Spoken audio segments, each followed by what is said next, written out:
Starting off today with something really exciting. This is my friend Suki's car, and he's gonna be the first to be trialing out our brand new hanger kit. I've already found a few other things that I definitely want to change for the final version. We also have confirmed now that there are like 4 different fuel setups that came out in these cars. The Zenki, the Chuki, the Koki, and then there was some weird variant where some of them actually just got deadhead fuel systems with one feed with a regulator inside the tank. This is a Zenki, which is actually probably one of the worst to work with when it comes to changing fuel lines, because the only way to get access to the lines that come off the tank and then go to the metal lines to like take those connectors off is through and up and underneath the subframe. So it's been a frustrating morning to say the least, but the good news is we are now at the point of dropping this in. And the best thing is because these terminals here are very similar to the ones on the stock hat, we can just snip that connector off the stock hat and then still have a connector there that goes into the stock wiring loop. But I would recommend definitely doing the relay mod straight to the battery or the alternator, because that's definitely going to be better for voltage. But this car just makes 400. By the way, this actually has my old bolt-on Garrett turbo on here, the 3071R that we did from GCG years ago, that everyone complained and cried to me about my car being too fast at EV2. So yeah, long story short, it's time to put this in. He's also got half of his baffles still, which is kind of making me jealous, but it's a perfect car to test because this car sees a lot of seat time and it's about to see a ton moving into the new year. This is the first step of getting this product finalized. And you can see here, if you lean in here, this is what I was talking about. So there's a big difference between Zenki, Koki, and Chuki with this big black plastic thing. The Zenki one, it's all one piece. And the only way to get this to come off is from the bottom of the subframe. You gotta undo all these little clips and stuff, and it's a nightmare. To be able to put these fittings on here, you need to actually cut this and have a hole. As in the Koki version, it's actually like a clamshell that just, you undo 2 clips and then the whole thing falls apart here and you can just work on it here without having to go through the bottom. So it's quite interesting how there's so many different variations of it, but it's Toyota and Nissan did the same thing. Every manufacturer does the same thing, right? It's just funny in Japanese how there's before, middle, and after. So once they've done 3 revisions of something, which is the Zenki, Chuki, Koki, the moment they've done all those 3, if they make a 4th change, well then it breaks the system and they have to give it a weird name. So that's why the RB25 has Series 1, Series 1.5, and Series 2, but then when it came to the Neo, they couldn't call it Series 3. You know what they called it? The Neo 6. Hey Sam, yeah. Since every other light is out of battery, I came up with a solution for you. Now Daiki's actually using it though. Better than nothing. Better than nothing.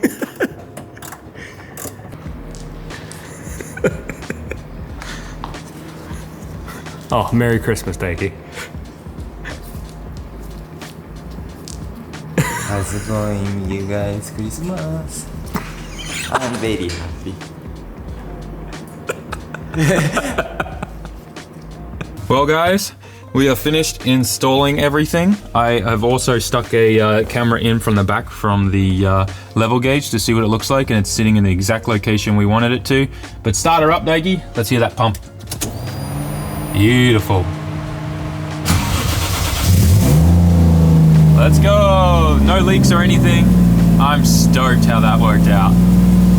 It might be hard to see this, but this is from the bore scope, and I wanted to make sure the placement of the little tank and the bucket was inside like the OEM bucket. And as you can see, we're smack bam, oh, that's Daiki's old piston.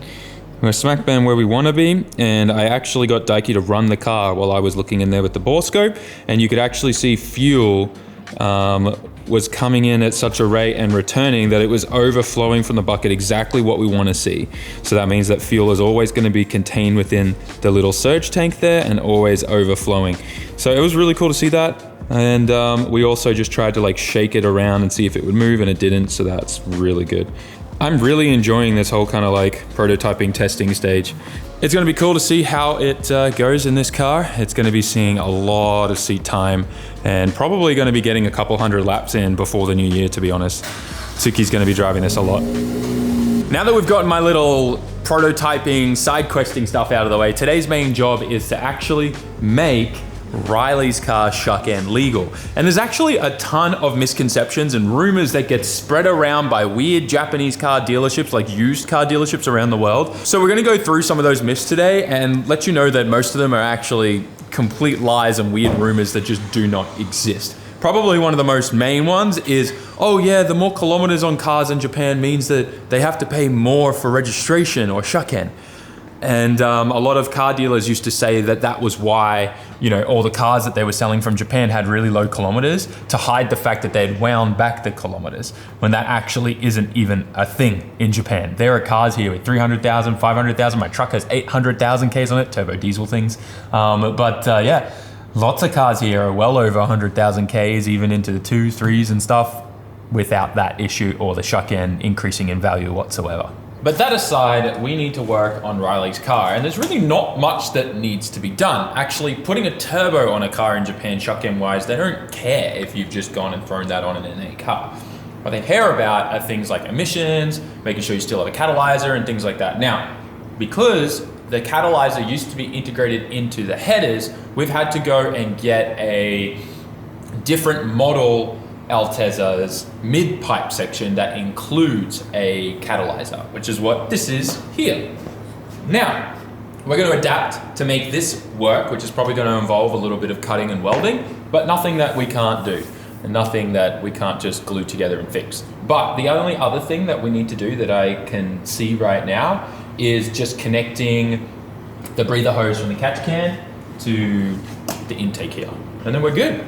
I think that's pretty much gonna be it. I don't think we need to really do anything else. And then maybe check his ride height, put his old stock wheels on because his current wheels kind of got a bit of poke. But that's it. Just should be pretty straightforward. Just a little. Yeah. I think you said you put some aftermarket lights in. Yeah. So that could be an issue if it's too bright, but I'd say leave it as is, go in and do the light test at the Yobiken and just bring the factory bulbs with you. And if he says, yeah, no, it's not gonna pass, then just quickly change those bulbs and then then you're good. So, yeah. Yobiken, by the way, so there's Shuck-N, which is the registration inspection that we have to do. But then there's a thing that you can do before Shuck-N called Yobiken, which is where you go to a shop next to the Shuck-N place and they pretty much do a quick test of everything that the Shuck-N place will do and tell you and help you, telling you what you need to do to your car to make it pass. We got to check all your bushes and all that type of stuff, make sure nothing's leaking grease on your ball joints and stuff like that. But just a bunch of things like that we need to just check over. So, let's get started. The most important part of working on a car, chips and dip. Dude, since I got this French onion dip, it's almost all gone. This is the second bottle. And the jalapeno ranch. Yeah. I would kill for just some Aussie barbecue shapes right now in this dip, or Australian Doritos in this dip. Tim Tams. Tim Tams? Vegemite snacks. Vegemites? These are all things I don't really know. I've had a Tim Tam, but isn't that like a chocolate thing? Yeah. And dip? All right. Have you had peanut butter and Vegemite before? Don't knock it till you try it with honey or jam, strawberry jam, all three. I feel like those are all just things that overpower Vegemite from tasting like Vegemite. Depends how thick you put it in. Slight update. My car is looking sad on stock rims. Sam's figuring out where the return bung? Yeah, recirculating bung, because that's another thing for Shuck-N that we have to do, is make sure that this catch can system recirculates into the intake. It's kind of like a thing in Australia too.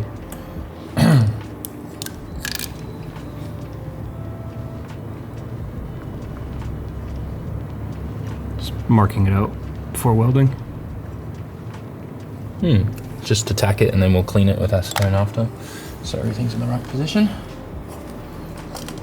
Okay. Let's see if all of this lines up now, because that's the hard part.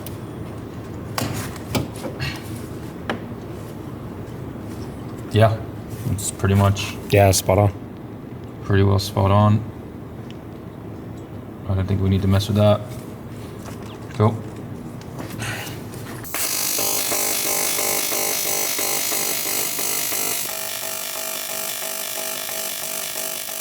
It was a little tricky to do the gooch part here, but we got in there with another number 7 cup. Turned out pretty good. Not bad. Almost looks like it was part of a kit. Let's get this bad going. Remember, turn it upwards so when we cut a hole through the hood, it can breathe. Yeah, right. When you take it to differencer. No, that's why I have this one. That's correct. Okay, so we'll go there.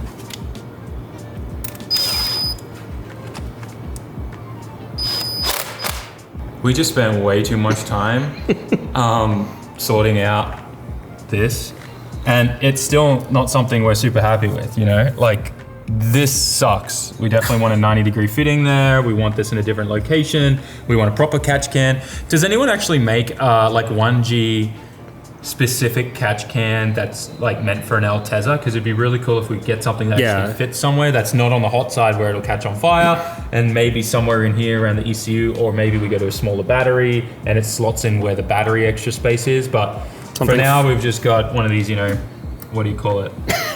Cheap ones. Amazon Express kind of catch cans, and they do all right. Like I had one on the Bogan and stuff like that, but it's just a quick fix solution so that it actually has a catch tank. But now that's actually properly recirculated, maybe you won't get that cabin smell when you have the AC turned on to air from outside now. Probably not anymore. Yeah, it should be okay. We've sealed everything. We're using hose clamps. Before it was just a little Mickey Mouse with some zip ties. So hopefully. Yeah, I mean, I'm happy with it. Yeah, the best solution is going to be, you know, take the engine cover off and actually put like AN line, like weld some bungs on it, and then put a proper catch can, maybe like down by the transmission is what I'm saying again. But like, I don't know, man, like there's just no space. We're gonna be taking things apart a little bit more in the near future. Yeah, someone bought a full manual swap for this, so that's gonna be coming soon. But next year. Yeah, for the most part, like, there's really not that much space in here, especially when you've got that there now. But you don't want a catch can on the exhaust side of the car. You want to try to put it on the cold side of the intake side. So I don't know. I wonder if there's like a different washer neck or something, because there's space, there's a little... It's because they put the ECU in the engine. Yeah. So this big box here is usually where someone would put that. But yeah, you're not wrong. Like, we got to figure something out. Worst case scenario, we'll make a custom one that'll like slot in over here, and we'll slide the battery over a bit, because we do have a bit of battery space. So True, yeah. we could slide the battery over a bit. And I did just install that yesterday. Also, I feel like you could make something that bolted like up on top. Yeah, there's a lot of room here that doesn't do anything. There's some mounting holes, so you can make like something that like covers this. like a little tube or something that rests inside here.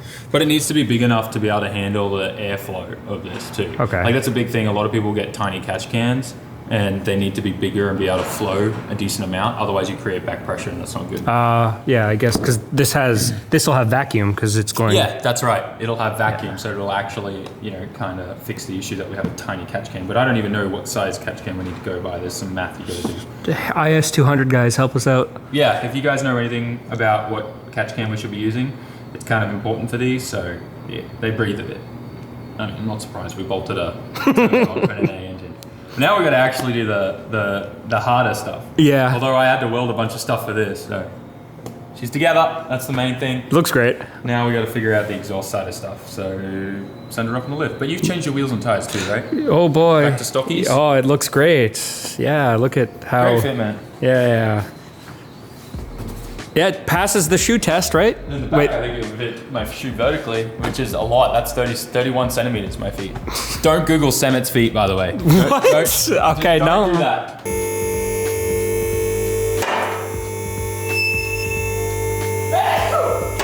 So we're hoping by some miracle that maybe we're really lucky.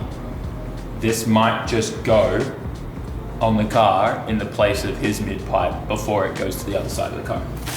We're hoping. I mean, there's a chance it'll line up, or we might have to make like a little bit of an adapter. Wow, this one's a little crusty. Yeah, this one, It came from Hokkaido. it came from Hokkaido, so that's normal. But is that the top? I think that's the top. The bottom. The bottom? Not It is? No, the bottom's not much better. But it's nothing little wire wheel and spray paint won't fix. Yeah. We just need the actual cat part. Is that? Oh, that's the muffler, right? No, that's the cat. That's the cat. That's the moth. That's the moth. already? I'm optimistic. There's no way. I'm optimistic. This doesn't line up. It doesn't even go the right bends, bro. Yeah, no, it's not even It's close. not going to work. It's not even close. I'm going to chop, chop, chop, chop, weld, weld. Oh, all right. Okay. Okay? Okay. Okay. Because, yeah, you're going from... Yeah. Do we even know if the 3S GTE exhaust goes out that side instead of this side of the car, back of the car? I believe all rear bumpers are the same on all Teslas. Okay. Well, then, yeah, at some point here Except it goes the from... Jita's. It probably goes this way, right? Yeah. Like that in there? Yeah, but then see how that goes there? Yeah, that makes sense because it has the little tiny... And then it has the S thing that goes over. So I reckon chop, chop, chop, chop. This here is muffler and then into a muffler, into a muffler. Yes. No wonder the car's so quiet. Yeah. They had to hold back all the power. All 130 horsepower that the 1G puts out.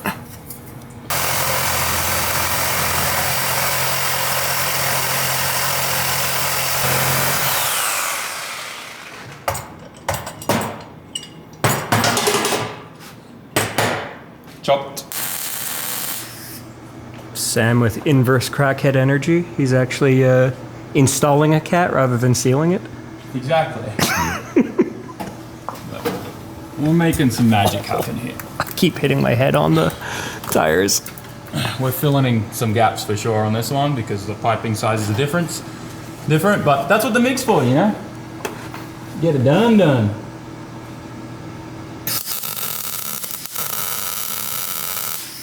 Probably shouldn't do this in a nice Yashio factory new hoodie, but I'm just tacking it in place on the car first, and then we'll take it down, and then buzzer up properly. 3 tacks there, pretty happy with this now.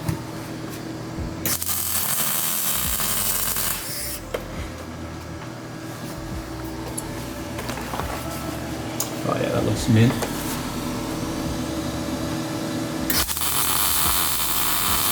Nothing like a good setup MIG, baby.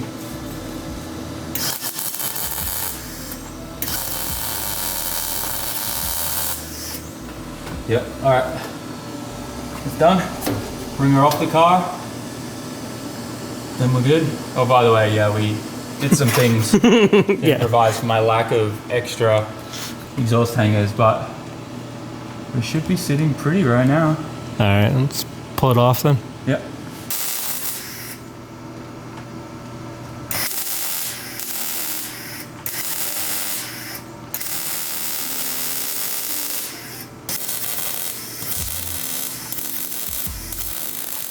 We're finished welding. The thing's super, super hot. We're gonna go to Kokoichi and get a curry just down the road. Then we're gonna come back. It'll be cool enough for us to finish and bolt it all up, and then Riley can go and give it a go at Shuckan, eh? And tomorrow or the day after, whenever that is. Yeah, whenever I can get an appointment.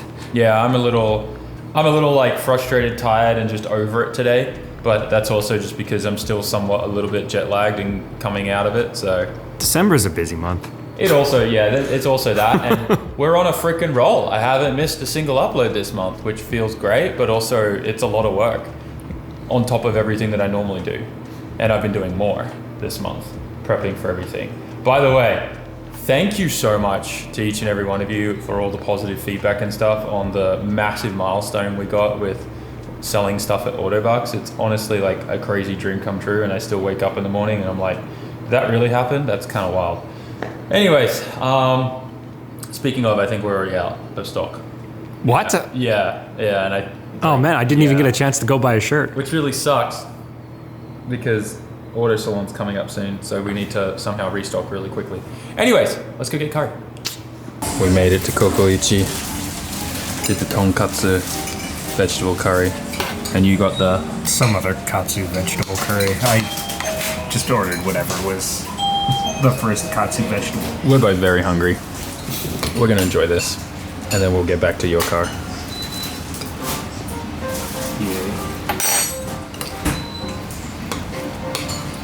Just a nice close-up shot for those of you that missed Japan. We're back at the shop. This is all cooled down now, which is perfect. The welds look just as good as OEM in my opinion. Yeah, mint. Nothing like a good setup, Mig. But the thing we need to do now is reattach all of this stuff to it so that it looks as OEM as possible. No, we have no problems. The good thing about Riley's car is because we haven't like done an engine swap, it's still the same engine with the same engine number. They don't care about the turbo swap. But if we put like a 1JZ in this, they would care. And we'd have to get it re-engineered so that it would pass shuck in. So we're very fortunate there, and that's the only reason why they're not going to really care that there's a turbo bolted up to the same engine, because we haven't changed the engine. It's usually when you change the engine. So in Japan, they have a bunch of rules like that. You can't just like LS swap your car and have it on the street and the road. It is possible to get shuck in for that, but it's very expensive because you have to go and pay for like the same testing and stuff that gets done by the manufacturers. You guys remember the shop we visited, Works, in Yokohama, with the really cool RC track next door and all of that? He spent up to $50,000 doing all of the new emissions things and checks and tests and stuff so that he could get the permission and the engineering certificate for registering a 1JZ turbo swapped BRZ/GT86, the ZN6. Now, if he wants to do that in the new GR86, he actually has to go do all that testing again. So it only works for that one specific model of 86 that he did it with. Now, what's really cool is he owns the rights to that now, so he can easily use that same paperwork if he builds another car with that in it for his customers and charge a nice premium for, hey, yes, you can have this registered on the road 100% legal because I've already gone and paid for that investment and done all that. So there's kind of like some cool benefits there, but in Japan, you can't really get away with like big engine swaps like you can. And I feel like Australia, I mean, Australia's a lot stricter, but you can still do some pretty crazy swaps with an engineering cert, but you don't have to go through all that crazy emission stuff unless it's changed since I was last there. In the US and Florida, you could put whatever you want. I've seen some things in the US that's like, how? Like you could come and swap this big rolling coal and somehow get away with it, and probably in Florida. I don't know, maybe the EPA is a little stricter now, but like, you know what I mean? Like, it's so different. I feel like in Florida, you could build a car with wooden floorboards and it would be okay, but, you know, anyway. You get what I'm saying, guys. You could put an engine in a little red cart, like a little like trolley, and probably still be able to register it as a car. I don't think they care in Florida. But like, you know what I mean? Like, I'm just saying that like Japan, like everyone seems to think that like you can just get away with everything here. That's just not true. Now, in that note, we're talking about shuck-in, which is the correct, proper way of doing things. There is something in Japan called yami-ken. Yami means like hidden / behind the clouds, behind the mountains, hidden away kind of thing, right? Like yami-ken. Like, what's that character in Bleach, Yami, and he has that move, Yami something, and all the darkness comes. I don't know. Anyways, but that is illegal shuck-in. If you get caught with yami-ken, you are screwed. Your car is impounded. The guy that did it for you is screwed. And then every other person that he's done a shuck-in for, a yami-ken for, is screwed as well, and you can actually end up in prison for it. So I don't recommend you do that. Trust me. I've never done it, but I've had a friend disappear for a few months because he had it done and they got caught. So just be careful. Don't do any of that. Do things properly if you can, if you want a street car. If you want a fun car that you're gonna put whatever engine in it and don't care about, it's a track-only car here. That's just how it works. That was a fun, nice, long rant. Let's get back to fixing Riley's car. I think it fits nice. Yep. Do you have any silver spray paint to make this match a little better? No, I don't. We might even have to trim that. Hopefully not. Cool. Yeah. I think that worked out brilliantly because it covers the welds that we had to do to fill it in because of the pipe size difference. We're now pretty much done with Riley's car. We got the cat in there. Everything's good. I've been checking for exhaust leaks because that's something else they'll fail you shuck-in on, so making sure the exhaust gaskets are good. I've gone through and checked every single bushing, every single ball joints, like those ball joints here and here. You can't have any cracks or splits in any of the ball joints and grease leaking out of them. So I've gone through and cleaned them up with some parts cleaner just to make sure they're all good and nothing's like hiding under dirt. Same at the front. Had to clean a bunch of grease away from these to confirm that it was just grease sweeping out and not a crack in them. Same with the tie rod ends and stuff. Everything looks good. There's not a single drop of oil on this, which is freaking awesome. It's actually amazing how well this turbo kit works. You can see the oil drain there, not a single drop coming from that either, which is amazing, honestly, all things considered. Pretty stoked. Yeah. This thing's gonna probably pass for flying colors. There's a few things we gotta check, like height and stuff like that now, but I mean, it's got a cap back on there. You'll pass emissions, no problem. It looks all OEM. I don't think there'll be an issue, and everything's legal. So. Yeah, I've never had these tires and rims on with. Oh, what your coilovers are currently set to. And I think the other ones are a little bit taller, so maybe it might be too low. But maybe, yeah. We'll find out. Yeah. I mean, the worst thing is we got to raise the coilovers. That's not a big deal. But yeah, let's bring it down. She's been running for a while, so she's nice and warmed up. We've got the car back on the ground, and I've got my little measuring stick. So this little end piece here is exactly a little higher actually than what is required for shuck end. So I just need to run this under the car and make sure it doesn't hit anything. That's what we do. Oh yeah, we got tons of clearance there. We're mint, but we got to go and check the stuff under the car. That's the most important thing. And looking under here, we got this. We're good. We're clearing everywhere. Oh. The engine tray is a little low. Yeah, he might get in trouble for that. They're gonna probably give him a bit of flack for that engine tray being there, but if we're able to just zip tie that up by a little bit, we'll be fine. Riley, it's literally your engine tray. That's all? That's it. Everywhere else is fine. It's just this back section here, I think, needs like a zip tie or something to hold it up. Plastic bit? Yeah, just a bit of plastic there hanging down. It needs a zip tie to hold it up, and then you're clear. Everywhere else clears with flying colors.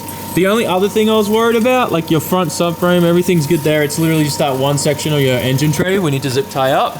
The only place though that I'm worried is there. Oh, the little... So if you unscrew those little front mud flap things, you'll be okay and pass no problem, because that's hitting there right now too.